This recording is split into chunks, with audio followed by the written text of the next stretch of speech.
Kuri uwo munsi nyene wo kwigenekerezo ya 16 nzero no mwaka abakenguza amateka barize bongera baremeza integuro y'ibwirizwa ryerekeye ingabire y'imiliyoni 30 z'amadolari y'abanyamerika izofasha mu gushigikira umugambi nkuriza wo kurondoka ku rugero no kugaburira abana bari munsi y'imyaka 2 bafise ingwara zijanye no gufungura nabi.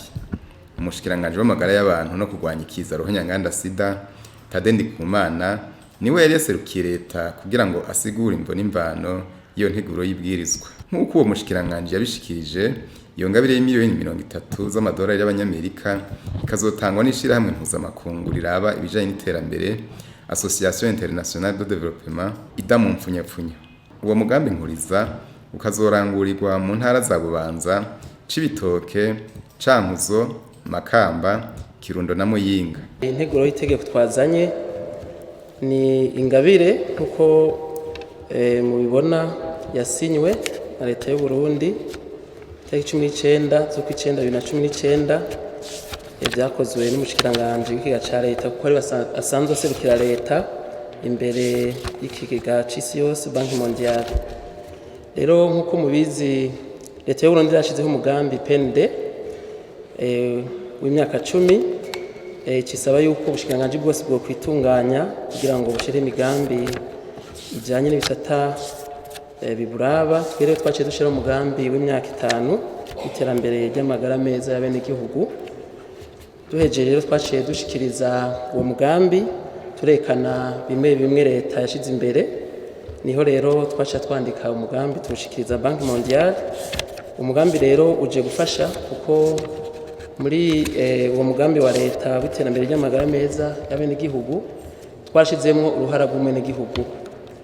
Rero twaciye turondera uburyo bwo gufasha abaremesha kiyago basanzwe bahari mu gihugu cyose batogwa ku mitumba no ku bucimbiri, bagafasha rero guhimiriza abene igihugu kugira ngo bikingira indwara, bakora isuku kandi bashobore kugaburira neza abana biturutse ku mwimbo twifitiye ngaha mu gihugu, hanyuma bagashobora kandi no gukora ibikorwa byo kwiteza imbere. Rero uyu mugambi uri mu bice novuga 2 mikuru.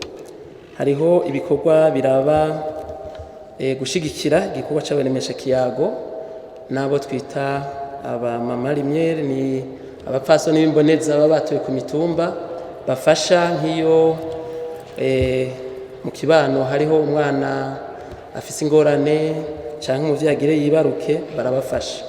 Rero twasanze bashobora no gufasha kugira ngo bahimirize abavyeyi kugaburira neza abana na cane ivyo twirimira, eka mbere bakanadufasha kuraba bajya abana bato batarashikana nk'imyaka 2 bafise ibimenyetso byo gufungura nabi kugira ngo twarabaye ibikoresho bashikane kwa muganga dushobore kubasama hakiri kare batarashobora gusinzikara. Kuko mubizi umwana amaze kugira ibimenyetso bikomeye byo gufungura nabi usanga asaba byinshi. Hanyuma y'ivyo rero twaciye tubona yuko bufasha no kugira ngo irya tegeko rya leta sinumva ko ari itegeko mugabo umugambi wa leta wo kuvyara ku rugero no gutandukanya imvyaro naho nyene bafasha. Abakenguza amateka barashikirije imyitwariko yabo umushikiranganje Tade Ndikumana. Umushikiranganje w'amagara y'abantu no kurwanya ikiza ruhonyanganda sida yaratanze umuco ku myitwariko y'abakenguza amateka. Abakenguza amateka bamaze kunyurwa n'inyishu z'umushikiranganje baciye bemeza bose iyo nteguro y'ibwirizwa.